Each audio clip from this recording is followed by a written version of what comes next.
बिस्मिल्लाहिर्रहमानिर्रहीम। Global conflict watch Urdu में खुश आमदीद। आज की वीडियो में हम बात करने जा रहे हैं पाकिस्तान नेवी के हंगोर क्लास सबमरीन प्रोग्राम पर। हाल ही में यह खबर सामने आई कि Karachi shipyard engineering works KSEW में सेकंड हंगोर क्लास सबमरीन की कील लेइंग सेरेमनी मुनक्कद की गई। दरअसल ये सबमरीन, जिसको सेकंड सबमरीन कहा जा रहा है, ये बेसिकली पूरे प्रोग्राम की 6th यानी कि छठी सबमरीन है, मगर पाकिस्तान में बनने वाली ये इस प्रोग्राम की दूसरी सबमरीन ही है। हंगोर प्रोग्राम बुनियादी तौर पर पाकिस्तान और चीन के दरमियान एक जॉइंट वेंचर है, जिसमें टोटल 8 सबमरीन्स बनाई जाएंगी, जिसमें से 4 चाइना में और 4 पाकिस्तान में एक साथ तैयार की जाएंगी। ये डील जुलाई 2015 में फाइनलाइज की गई थी। इस डील में China ship building industry corporation CSIC और Karachi shipyard and engineering works KSEW principal contractors हैं। जहां तक प्रोग्राम के नाम का ताल्लुक है, तो याद रहे कि हंगोर बुनियादी तौर पर फ्रेंच में डेफनी क्लास सबमरीन थी, जो पाकिस्तान नेवी में 1970 में कमीशन की गई और 2006 में रिटायर हुई। PNS हंगूर S131 को पूरी मैरीटाइम हिस्ट्री में यह डिस्टिंग्विश हासिल है कि वर्ल्ड वॉर 2 के बाद अभी तक ये दुनिया की वाहिद सबमरीन है जिसने एक वॉर में एनिमी शिप को मॉनिटर किया और फिर उसको हिट करके सिंक किया। S131 तो 2006 में अपने 36 साल की सर्विस के बाद रिटायर हो गई थी, मगर उसी लेगेसी को जिंदा रखते हुए पाकिस्तान नेवी ने अपनी modern diesel electric attack submarine program का नाम भी हंगूर ही रखा है। ये तो हो गई नाम और हिस्ट्री। अब आते हैं जरा प्रोग्राम की तरफ। जैसे कि पहले बताया गया है कि ये प्रोग्राम जुलाई 2015 में शुरू हुआ और 4 सबमरीन इस वक्त चाइना में वुशांग शिपयार्ड में तैयार हो रही हैं। दूसरी तरफ पाकिस्तान में इन सबमरीन की तैयारी हंगूर डे यानी 9 दिसंबर 2021 को शुरू हुई, जब पहली हंगूर क्लास सबमरीन, यानी जो पूरे प्रोग्राम में 5वीं सबमरीन थी लेकिन पाकिस्तान में बनने वाली पहली सबमरीन थी, उसकी मेटल शीट कटिंग के साथ तैयारी का आगाज हुआ।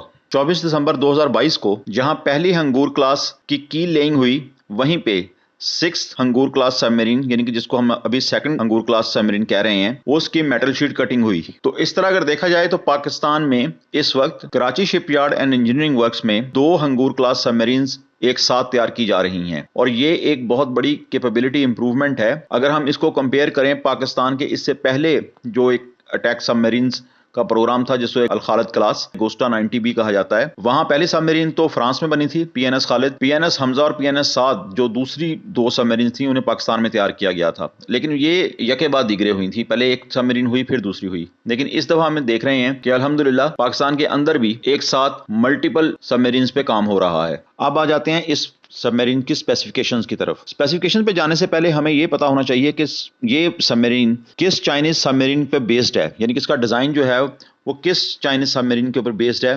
तो इस सिलसिले में दिक्कत यह है कि पाकिस्तान नेवी की तरफ से इस सबमरीन के सब सिस्टम्स और इसकी लेआउट के हवाले से कोई भी इंफॉर्मेशन रिलीज नहीं की गई। वाहिद इंफॉर्मेशन जो हमारे पास आई थी वो आइडियाज 2018 की नुमाइश के दौरान एक स्केल मॉडल था, जिसके साथ इसकी चंद एक स्पेसिफिकेशंस बताई गई थी परफॉर्मेंस के हवाले से।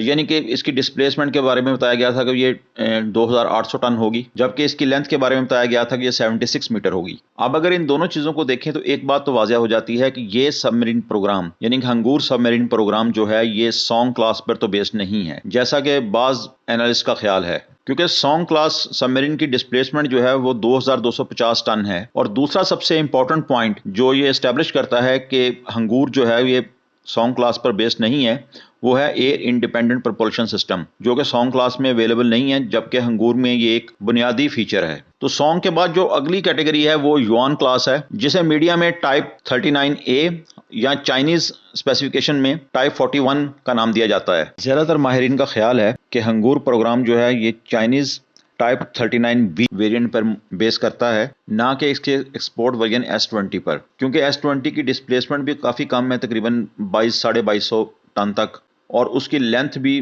70 मीटर से कम है। ये दोनों स्पेसिफिकेशंस जो हैं ये हंगूर क्लास पे पूरी नहीं उतरती। ज्यादातर माहिरीन का अलबत्ता ख्याल है कि ये टाइप 39B की अपग्रेड पर बेस्ड है। टाइप 39B और टाइप 39B अपग्रेड में बुनियादी फर्क जो है सोनार फ्लैंक अरे का है, जो कि इस सबमरीन की हल के लोअर पोर्शन पे माउंटेड है, और इनको सिर्फ सबमरीन की कंस्ट्रक्शन के दौरान बर्थ में उसी वक्त देखा जा सकता है जिस वक्त बर्थ में पानी ना हो, क्योंकि ऑपरेशंस के दौरान समंदर के अंदर सबमरीन का यह हिस्सा हमेशा सबमर्ज्ड होता है। इसके अलावा टाइप 39B में एक मेजर डिफरेंस जो टाइप 39A या युआन की जो बेस क्लास है उससे डिफरेंट है वो इसके कॉनिंग टावर की स्ट्रक्चर है। रिपोर्ट्स के मुताबिक टाइप 39B में जो कॉनिंग टावर का फॉरवर्ड हिस्सा है वहां एक एडिशनल स्ट्रक्चर देखा जा सकता है बाहर की तरफ निकला हुआ, जो कि अमेरिका की वर्जीनिया क्लास सबमरीन के कॉनिंग टावर जैसा ही है। ओपन सोर्स इंटेलिजेंस के मुताबिक ये कंपार्टमेंट एडिशनल सोनार या किसी मखसूस रडार के लिए हो सकता है। याद रहे कि युआन क्लास इस वक्त चाइनीज नेवी की कन्वेंशनल सबमरीन फ्लीट का बैकबोन है और ये आहिस्ता आहिस्ता पुरानी टाइप 33 रोमियो क्लास सबमरीन्स को रिप्लेस कर रही है। इसकी फिजिकल प्रॉपर्टीज और स्पेसिफिकेशंस की तरह इसके वेपन पैकेज पर भी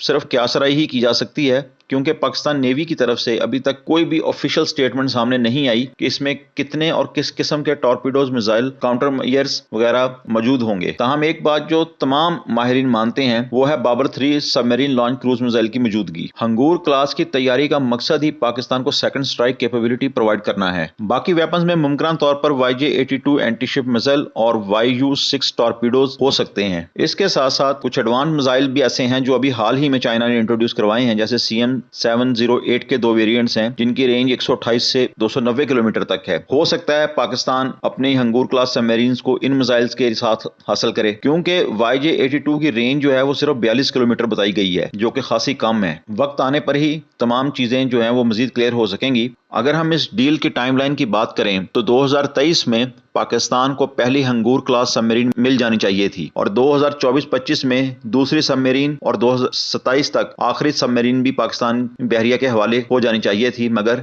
ऐसा नहीं हो रहा और यह प्रोजेक्ट डिलेड है और उसकी मेन रीजन है इस सबमरीन का इंजन। इस प्रोग्राम के आगाज से ही पाकिस्तान जर्मन साख्ता MTU-12V इंजन इस सबमरीन के लिए हासिल करना चाह रहा था, मगर चूंकि EU ने यानी कि यूरोपीय यूनियन ने चाइना के ऊपर एक्सपोर्ट पाबंदी लगाई हुई है, कोई भी मिलिट्री व्हीकल का इंजन जो है वो चाइना को एक्सपोर्ट नहीं किया जा सकता। लिहाजा पाकिस्तान नेवी को चाइनीज साख्ता CHD-620 पर ही निसार करना पड़ा। इसके लिए पाकिस्तान नेवी ने इस इंजन को एक्सटेंसिवली टेस्ट किया और फिर फाइनली इसको एक्सेप्ट कर लिया गया। इस सबमरीन का इंजन ही वो वजह है कि इस सबमरीन की पाकिस्तान के साथ साथ थाईलैंड को एक्सपोर्ट भी एक मसला बनी हुई है, क्योंकि थाई रॉयल नेवी ने अभी तक इस इंजन को ओके नहीं किया, जबकि पाकिस्तान की अप्रूवल मिलने के बाद बहुत सारे थाई माहिरीन का ख्याल है कि थाईलैंड को भी अब इस इंजन की अप्रूवल दे देनी चाहिए। चाइना के साथ इंजन के मामले में हमेशा ही प्रॉब्लम हो रहा है, क्योंकि चाइना इंजन की मार्केट में एक नया खिलाड़ी है। चाहे हम फाइटर जेट्स के इंजन की बात करें, टैंक्स के इंजन की बात करें या सबमरीन के इंजन की बात करें, ये बात हर जगह पे सादिक आती है और चाइना के लिए वर्ल्ड क्लास इंजन प्रोड्यूस करना कोई आसान जर्नी नहीं रही। चाइना ने बहुत सारा टाइम और रिसोर्सेज इसके ऊपर सर्व किए हैं, तब कहीं जाके चाइना ने अब चंद साल पहले इंजन टेक्नोलॉजी पर अपनी महारत हासिल की है। लेकिन चूंकि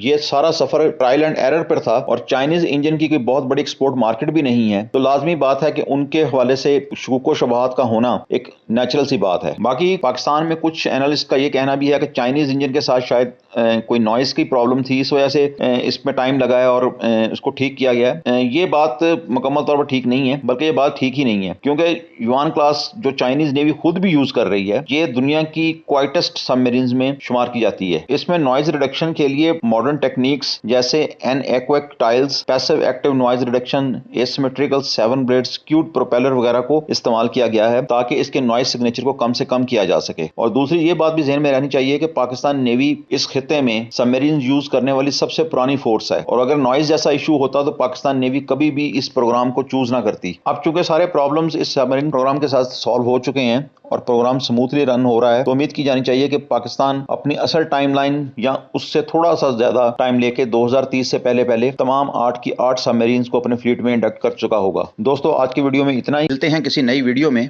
तब तक के लिए खुदा हाफिज। चैनल को सब्सक्राइब कीजिएगा और अगर वीडियो पसंद आई हो तो शेयर कीजिएगा।